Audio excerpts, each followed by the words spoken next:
Oh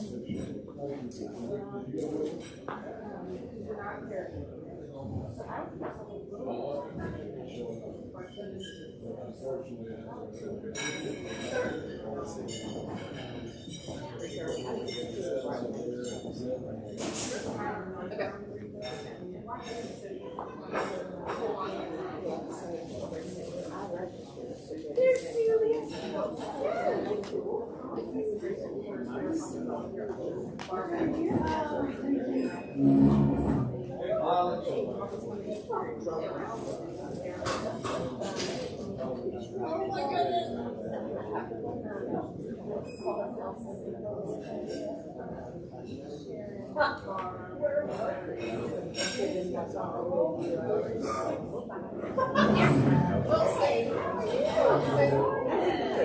As long as I can reach your hand.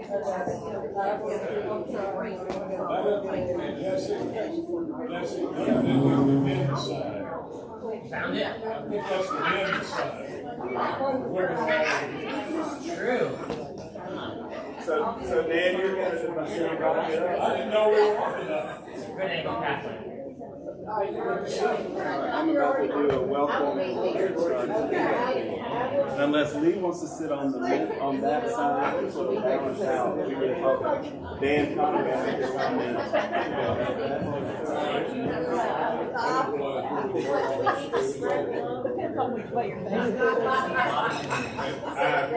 Of course.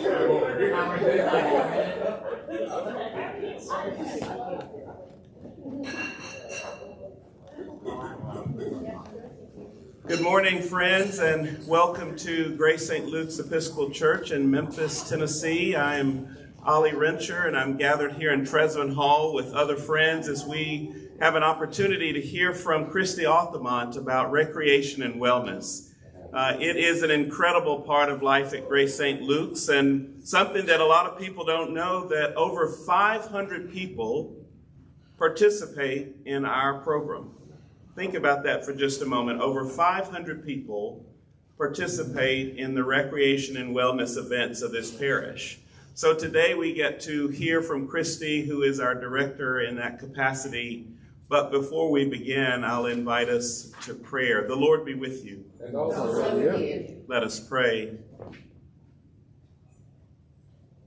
Gracious God, we give you thanks and praise for the gift of life and for the opportunity of recreation, to engage your creation through various activities that bring together all sorts and conditions of people to learn about team and community, all that goes into this particular part of our life. We are especially grateful for those who participate and those who have yet to be enrolled but learn about our programs. We give a special thanks this day for Christi and her ministry in this place. Be with us as we engage conversation and learn more about this part of life at Grace St. Luke's. In Jesus' name, amen. So we welcome Christi. Christi, come forth at this point. It's a great privilege to work with Christi, and she will introduce herself more and talk about some of the things that she's up to, and she'll even tell you a little bit more about her journey here at Grace St. Luke's, and she'll then jump in. So welcome, Christi. Thank you. Hey, y'all. All right, can you hear me? Yeah. Can you hear me? Okay. Well, good morning. Thank y'all. Thank you for showing up. It's an honor and a privilege. This is number 3. I don't know if y'all remember a while back we tried to do this several times. Snow, power. So, I'm like, is this really happening? It's happening. So, as Reverend Ollie said, my name is Christi Authement, and I am the Recreation and Wellness Director for the church. So what that means is I put together the youth, church sports, and then I do the wellness and fitness programs for the church as well. So, as of last August, I've been here 25 years. That's a long, I know. Long time. So I'm going to discuss today with my presentation. I hope y'all come out here too. This was so much fun to put together. I'm going to talk about from the very beginning of the recreation programs, way back into the 40s, 50s. My 25 years through the years, additions, changes, of the program since I've been here, what we did during COVID, the alternative programs during COVID, and then what we have around the corner with some wellness programs. And I'm going to need your help at the end because I have a little survey that we're going to talk about. So let's get it going. Oh, in your seat, you have the brochure, which talks about our current events, programs. I also gave you a points of emphasis sheet, which has so much information. I can't cover all of it, but if you come up here and look, you'll see some incredible history over the years, fascinating. As I mentioned, I called people in Hawaii, I called people all over to find out some of the history of this presentation. So I hope you come up here and look at it. And I'm going to display a few of it. So Ollie said this, but I'm going to say it again. Did you know our recreation programs are one of the church's largest and most active programs, typically averaging 550 participants and 140 volunteer parents. It's a lot of people. See a couple of coaches in the row right here. When the pandemic hit, the participant numbers dropped to 143, but in 2022 they increased to 434. So that's a major rise. Things are starting to get back to normal. So I'm going to go back to the early years. The church was established in 1940, and there was nothing happening sports-wise. You know this, don't you? But in the late 1950s, a group of parishioners called the Episcopal Athletic League offered baseball, softball, and basketball. So they came together, and here is a photo behind me of the All-Stars from the 1960s. I think Larry's in that picture. Larry's probably in this picture. So that is one of the teams that was started in that league. They played churches like Church of the Holy Communion, All Saints, Calvary, St. Mary's. No gym, no field at that time. So they had to play at the fairgrounds. They were outdoors, Ottoman Park, Overton Park, but no gym still. So this is where I'm going to highlight some of y'all that are in here. The sports programs were financially supported by what church outreach group? The Crossman Club, where specifically they raised money for youth programs, not just sports, for scouts, sports, EYC, and as y'all know, they do breakfast on Sundays, they pancake supper. Actually, our electronic goal raisers were furnished by your donation. Some of the lights in the gym were from the donation of the Crossman, and our basketball cabinets that are incredible were donated or furnished from y'all's fundraising. So there's still no gym. A little bit of trivia here. If you were in a facility and there was not a gym to play basketball or indoor sports, where would you think in this building they might play basketball? Right here. Right here. Right in this gym. Now, Larry, the goals were set up here and here. Okay, I've been told that if you peel back some of the paneling, there's a scoreboard in the wall. You knew that? There was a balcony right here. Wow. I'm telling you, I found out so many interesting facts when I started doing this. Of general interest, because when I do the stained glass thing, Yeah. as Larry knows, that window was in that wall, not quite exactly there, but it was in that position, and there was a basketball goal in front of that stained glass. Now that's not a good idea. And the only thing that kept that from going out into the master was chicken wire That's kind of brilliant. around the basketball. Oh my God. And not grace. And Grace. And grace. And grace. And grace. That window was there by grace. By grace. Now that's pretty. Until about 1965. Well, don't ruin my. I hope my facts are accurate since I know some of y'all in here. Okay, so yes, they play basketball in here. Still no gym. So in 1971, the church had a capital campaign and raised money to build the Saints gym. So, all right. So in the late, I'm going to bring the school into it a little bit, but in the late 1970s, the school hired the first athletic director named Nick Scully. And Nick ran the school sports. He did not run the church sports, but he worked very closely with Ed Wills Jr., who organized the church sports. I actually called Ed to find out some information. He's like, I'm on a sabbatical in Hawaii. I said, we need to talk. So, but yes, Nick Scully did the school sports, but it's integral because that's how the demarcation of who took over what. The school decided that they were going to have 7th and 8th grade. They worked with the church and Ed Wills Jr., and the church was going to have 1st through 6th grade, school 7th and 8th.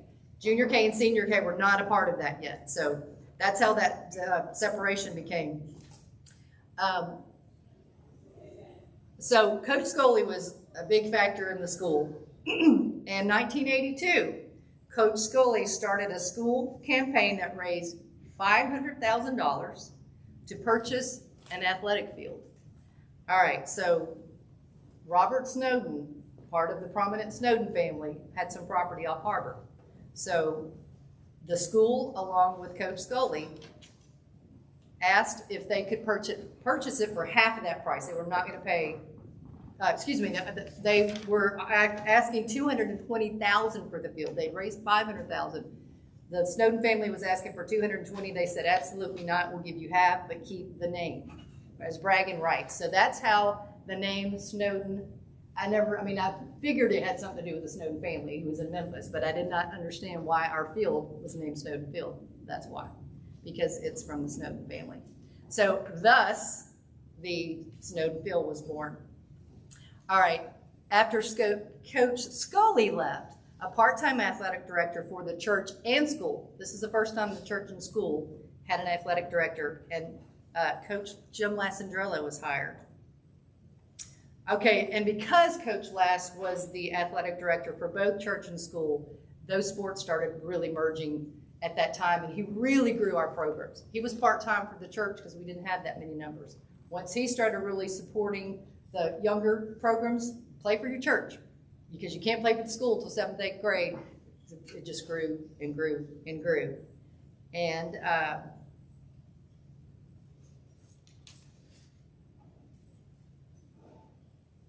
Coach Lass also did so much for this community, but he also started the anchor auction. I'm not sure if y'all even knew that. I didn't even know that till I did that. But he contributed a lot to the church and school, started the anchor auction. And when he left in 1997, there was a building, a room, a something named after him. Would y'all know what that is? Jim Lassandrello. What was named after him? Lass Hall. Lass Hall was named after Jim. Okay, so when Jim left, they hired me, yours truly, first full-time athletic director at the church. The program had grown that much.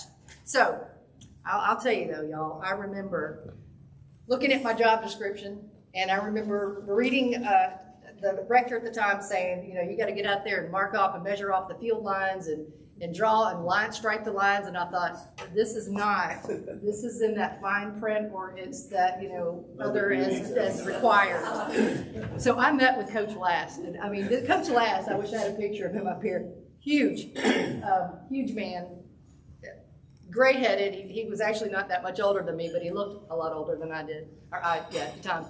And he just sat there and laughed. We had lunch, and I said, Coach, I'm not a line measurer, doer. He goes, Christi, get used to it because you're going to be doing it all the time. And I'm going to tell you, I've told Reverend, Ollie, in a dress, in boots, I don't care. I'm out at the field. This is, people honk, and I could care less because that's what I've got to do to make it work. And I tell you what else, a lot of people at first were like, they would look at me and they go, well, you're not Coach Lass. And I'm like, no. But I came from a military background. I said, don't let this fool you. I'm no shrinking flower. I'm pretty tough. But it took a while because he was so prominent here. The people finally came around, but I'll never forget that. Okay, so the Quonset hut. What in the world? This is my replica. I know, don't quit my day job. But this is what the Quonset, it's a cylinder building that was erected during World War II to accommodate medical supplies, equipment, whatever. Or there was one at the field, and it housed equipment, supplies, church equipment, sports equipment, the bus from the school, AKA the Bullet, which they still have today, but it's a newer. And it had holes in the building. It rained every time I was in there trying to get the nets out. I thought, what? So finally they tore it down, but I can't remember what year, but this is as good as it gets on the Kwanzaa. So that's what y'all get today. Okay, all right, if that wasn't strange enough, then we have the red caboose. All right, what in the world? What's the story with that? Okay, and I'm going to tell you, our field for years was known as the field. Oh yeah, you're the one with that red caboose. Well, the story behind the red caboose is that in 1987, Wayne Allen of Allen Electric Company, who happened to be the father of one of the GSL school teachers, Sherry Pruitt. If y'all remember Sherry? No, Sherry? Donated the caboose to our field. It weighed 4 tons and had to be lifted by crane over into the field, and it just was placed where it was placed. And it stayed there. It stayed there. It stayed there, and I'll tell you when it was taken apart piece by piece, but they used it. Here's my replica. Do you quit my day job? That's pretty good, huh? Hobby Lobby, okay, I didn't put it together, but I did do the logo in the front. And I did paint it. It was black. I painted it red. But this is the caboose. And what we did, I'll even crack it open. There's a picture of it in the background. I'm sure y'all have all seen it, but here's a little bit better picture of the caboose. And we use it as concession stand at that time. We had it, announcers for football games would get up there, and it was a lot of fun, but everybody knew it. Well, over the years, it became a hazard, just became a hazard. And they took it apart piece by piece with a metal fire thingy, whatever you call that. Sherry Pruitt was out there kind of monitoring it. It was a big ordeal.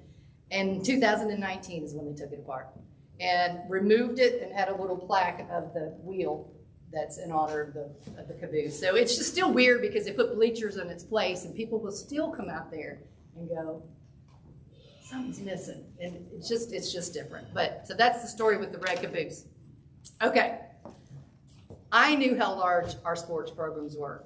But unless you had participants in it, because it's not part of the worship, people it wasn't on their radar. But in 2011, there was a rector here at the time who did a marketing and survey plan. And in that plan, he asked, there were 17 things that were asked about what was your initial contact with Grace St. Luke's Church. We were number 7 out of 17 reasons why people came to the church. That is huge. That is a major outreach program. I didn't even think I even knew that. But out of 17, we were 7. So I was really, really excited that sports became on people's radar a little bit more after that survey. So if you can look at your brochure, you can see what we offer today. We offer sports programs, junior K through 4th grades, fall and spring soccer, baseball, softball, t-ball, flag football, basketball. Like I said, I've seen a couple of coaches in the crowd, but I'll give you the breakdown. 14 teams each in spring soccer or in fall. So 14 in fall, 14 in spring. 2 flag football teams, 13 teams in baseball, softball, t-ball, and 14 teams in basketball. It's a lot of teams. Actually, Church of the Holy Communion had more teams at one point than we did, and now it's kind of, that was probably the biggest, they had the most like we did. This is so cute. The other day, sometimes I have a hard time recruiting coaches. It's, usually people want to be part of it, part of the program. But I had somebody who stepped up. Of course, he didn't tell me he was a soccer player at Rhodes. But he started coaching his daughter's team, and I talked to him the other day, and he goes, this sounds so corny. He said, but my highlight of my week is getting in the carpool line at school and having my little JK soccer team go, hey coach, and I said, no, it doesn't sound corny. He's like, it is the highlight of my week. So I hear that kind of stuff over and over again. All right, now I'm going to go into a little bit more of the wellness. So you've seen some fun stuff. Okay. When I first arrived here, or when Ollie, first arrived here, we had our initial visit. He sat in my office and he said, what would you like to vision? How do you vision? What do you want to see with your program? And I said, I think I want to move into wellness and fitness. Well, it could not have happened at a better time because COVID hit. And during the 2020 pandemic, as you know, everybody had to recreate, think out of the box, do something completely different. And we did. So we were not able to do anything as far as sports that were team-oriented, group-oriented, and competitive. We had to do lots of individual things. So I'm going to tell you what we offered during 2020. And this whole table are highlights of those flyers. But in 2020, we had a walking group. People got outside. It was great. They could, mingle a little bit. It was outdoors, so they didn't have to wear masks. We had a program called Moving in Faith, and I have to say it was so much fun. Probably had 22 participants, but what it was, a 6-week journey to a healthier mind, body, and spirit through exercise, weekly prayer, scripture reading, and setting personal goals. And what we did was we competed individually as a church, but we competed with other churches. So there was Church of the Holy Communion, Christ United Methodist, Germantown United Methodist, St. John's, First Baptist, Second Baptist. But so anyway, so it was so much fun, and it really, talk about something that was so needed at that time for emotional and spiritual and just everything. It was so needed. But I'll tell you what was really funny. We had some competitive people in this group, and so was that Jesse? So we had individual competitions, against our team, earning team points, but then we had, compared to other churches, we were competing against them. Well, some of our participants lived close to Laurelwood, so they would get out and maybe a group of people and walk, and they said that they ran into the Christ United Methodist Moving in Faith group, and they had some communication, and so everybody was like up in their game. And I got emails during the week that were so funny that they said, I think they're padding the points. I don't think they're doing it right. And I said, y'all, what was our scripture this week? What did we talk? Love your neighbor? What's the deal? And they're like, well, guess who won the whole thing? Christ United Methodist Church. And that's all I'm going to say about that. I love Jan Aberwater and them, but they are a competitive group of people. That's all I'm going to say about that. I think we need to get some toilet paper and make a little truck. Their emails were off to the side, but replying me alone. It was hysterical. I'm like, okay, y'all, let's be nice. It was a great fun. Then we offered something called Soccer Shots, which was an alternative program to our regular soccer program. It was just individual skills and drills. Here's the thing. Here's a takeaway with the COVID in our programs. The people that wanted to participate. It met a need. They had fun. So I could not have asked for anything better during that time for us that we offered. I was very, very pleased with it. There's some athletic committee members in the group right now, and I know we felt really good about what we did during that time. And again, the people that wanted to do it, I said, we had 140. So we also did something called Fab 50, and I showed something over here. Oh, there's the Moving in Faith certificate. I didn't show you. I like that earlier. So Fab 50, basketball drills and skills, same thing. It was in the gym, mask, separated.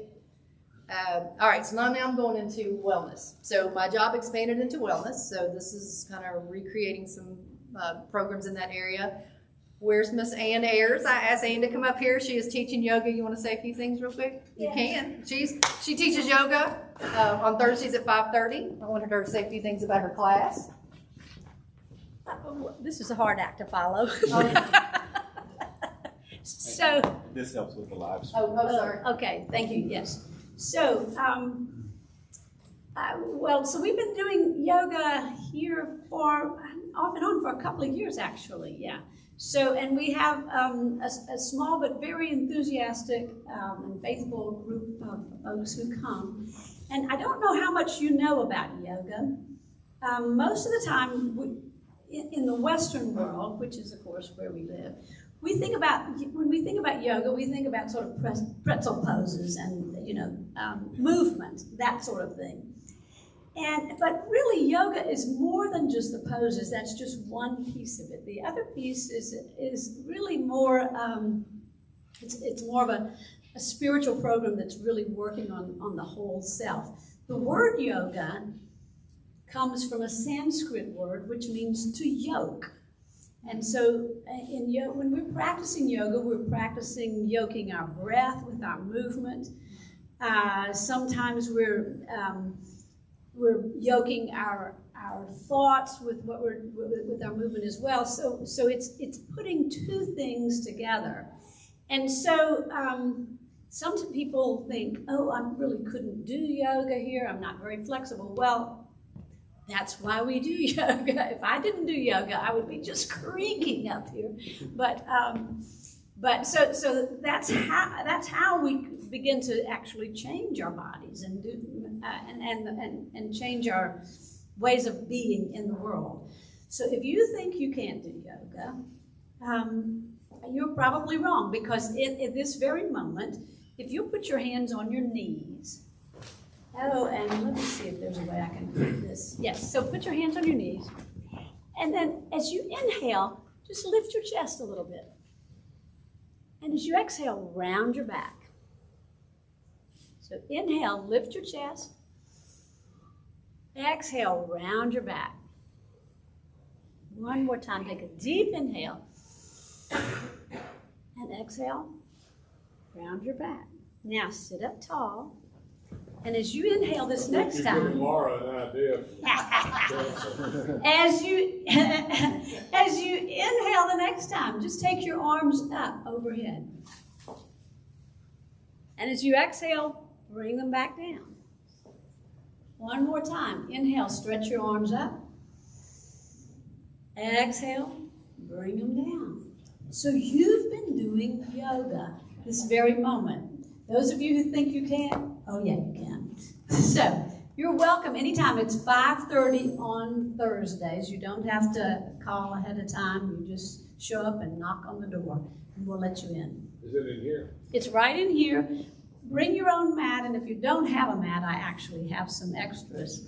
So, and we have some props, little blocks to lengthen our arms and so forth, blankets for your knees. So, anyway, you're welcome anytime. It's so good. Thank you, Mayor. Thank you.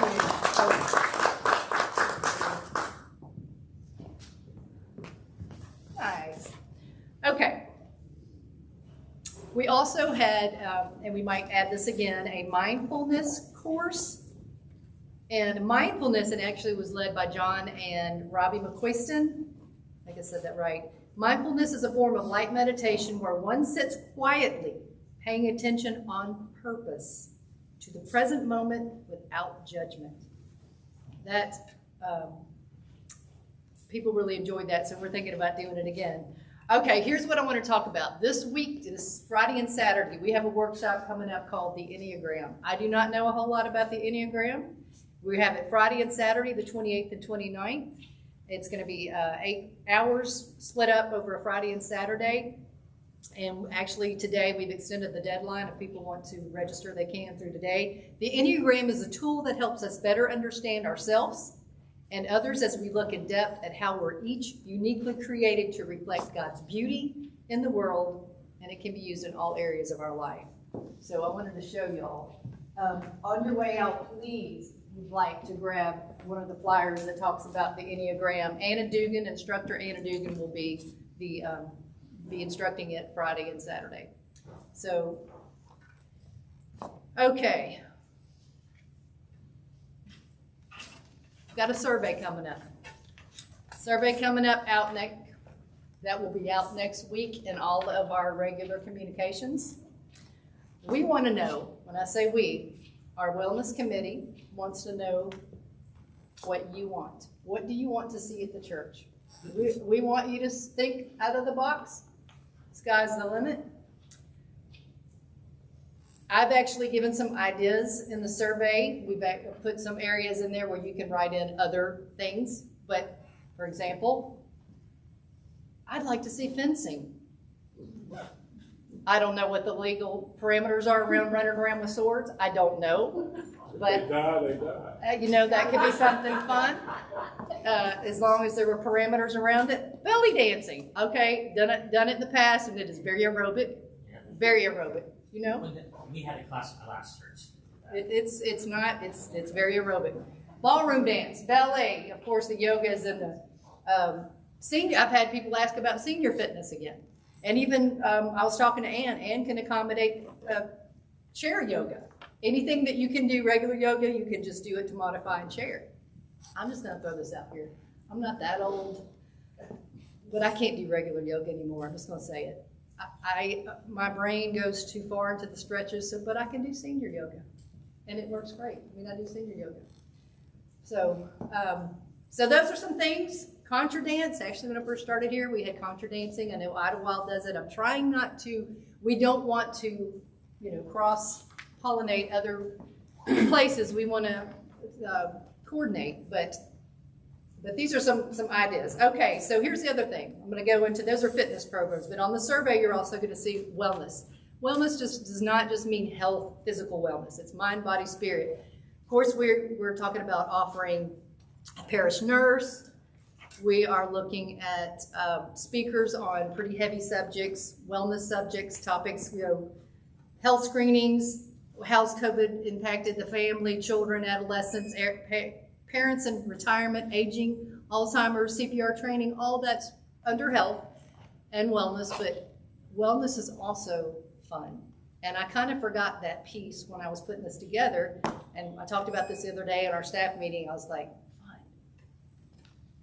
fun. Years ago, in 1999, this fell under fellowship at the time. We offered a ceramic class.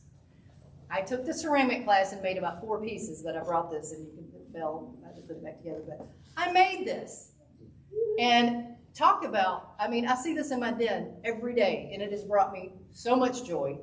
I look at it all the time, and I'm thinking, I made this. So this is, well-being, happy. So we want to add a lot of fun things. And I've added, and on the list for y'all to, just giving you some ideas. Where is it? It's on here somewhere.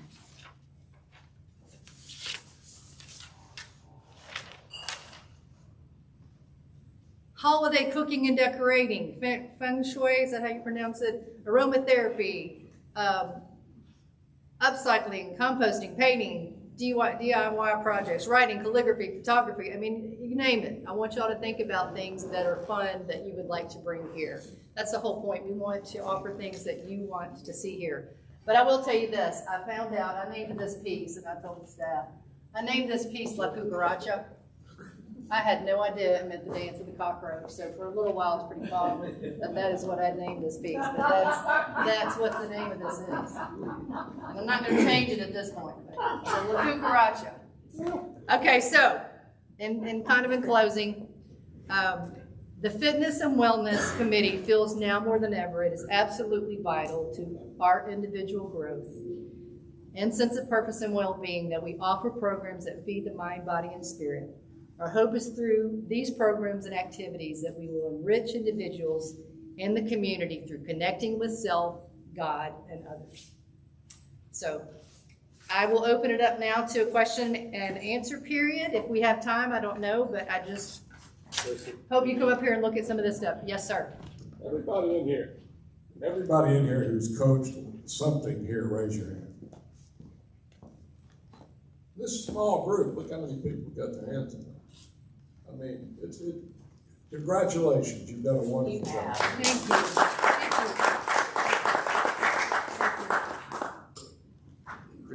Christi, thank you for what you do. I'm a current coach of a couple of teams. I was curious of what your biggest challenges are, particularly with the sports program.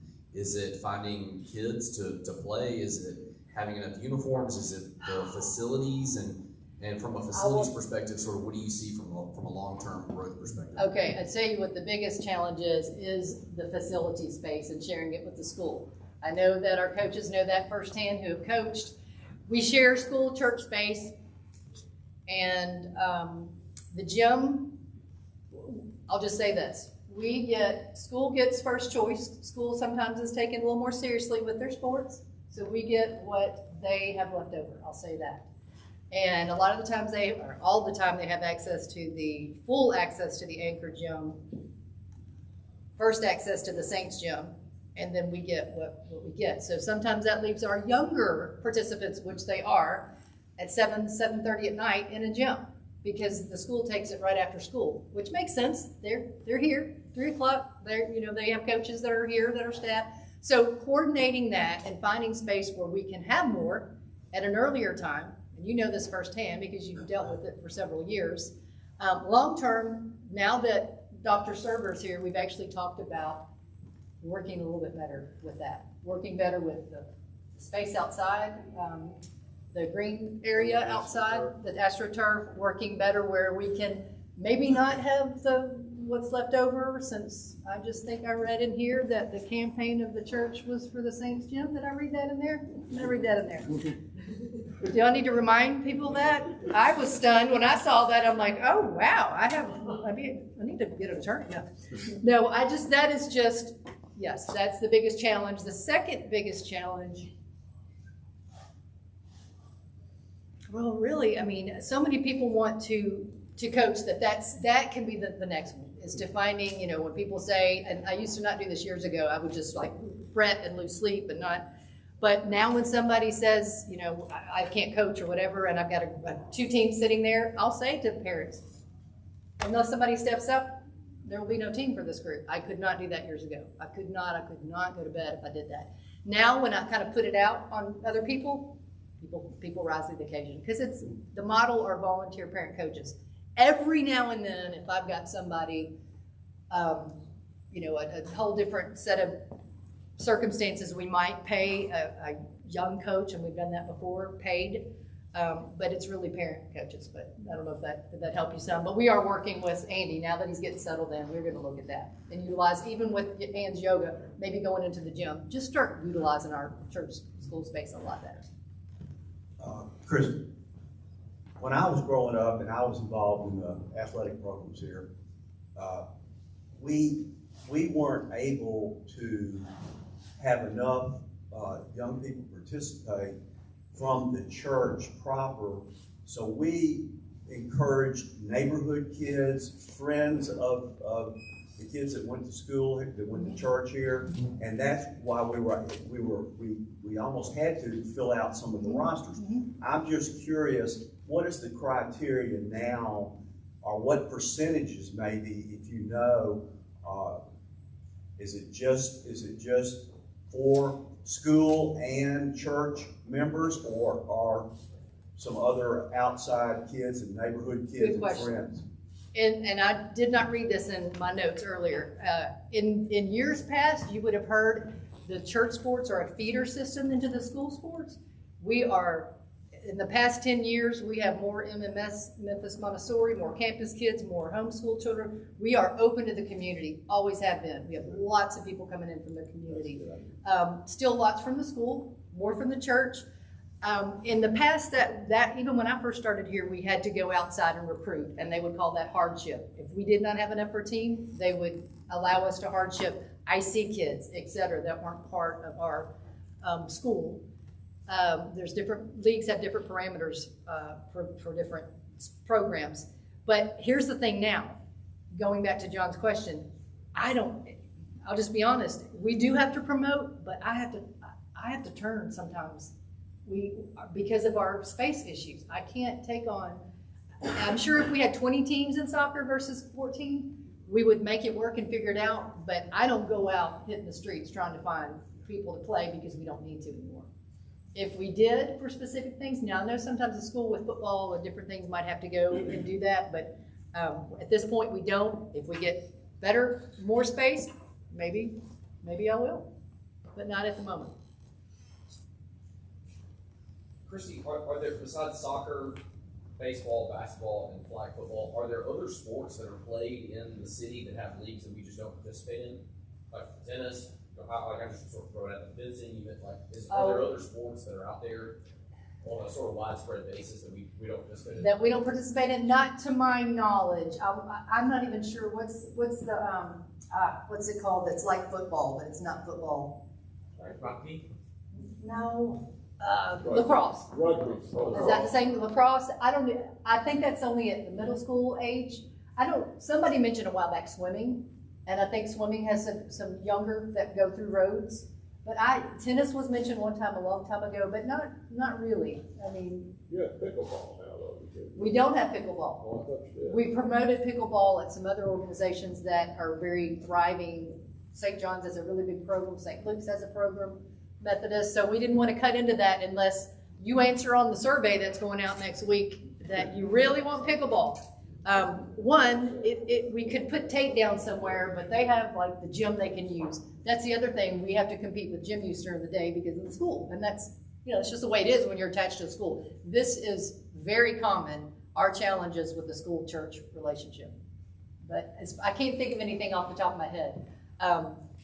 But that's something to think about, and hopefully we can expand into some other sports.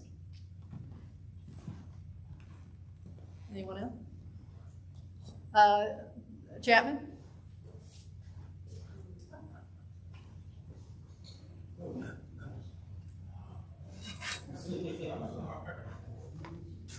I'm trying to see if there's anything else. Well, please come up here and look at some of this stuff. It's just, I'll just say this. Years ago, we had tackle football. And our tackle football program was extremely successful. And so successful that it really built, it was 3rd and 4th grade. We didn't do it at 1st and 2nd grade, but we started at maybe 2010, and it built the school's program a lot. I mean, it was very successful. But of course, when all this stuff came out a couple of years ago with the information about concussions, and Jennifer, were you on the committee at that time when we made that decision? No, this was before you. I think it was before you. But we made the decision to disband it because of all of the information that was out. You had 2 camps, big time, pro, con, and I thought the fallout was going to be really, really, really more serious than it was. But I had one person question it. But I wanted to show you.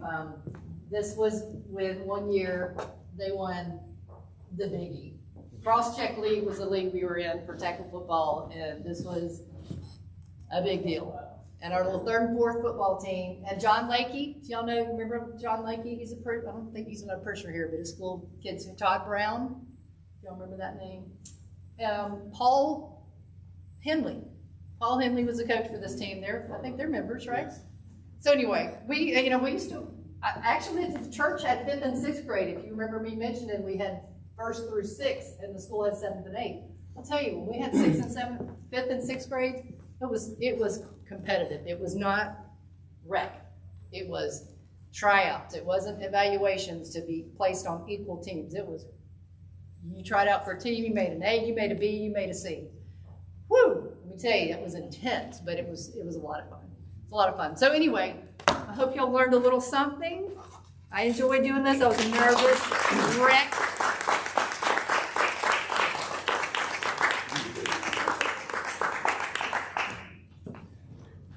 Friends who've joined us online, thank you for doing so. And obviously, we've just heard a lot about recreation and wellness at Grace St. Luke's. And on our website, under the Discover tab, there's a great deal of information. So please avail yourself to it and know that we would love to have you involved as you're able. Thanks again for joining us.